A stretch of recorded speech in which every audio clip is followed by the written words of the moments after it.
चाहिँ हामी कोरियाको पुरानो गाउँमा यो भिजिट गरिरहेका छौँ।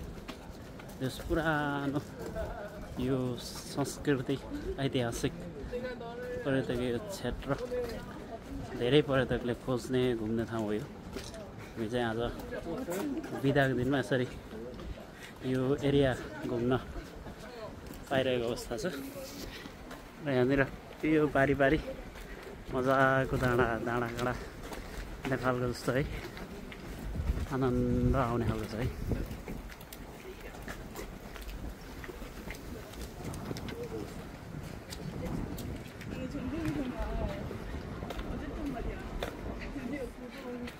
यो पुरानो संस्कृतिको घरहरू संरचनाहरू यसरी रहेको छ।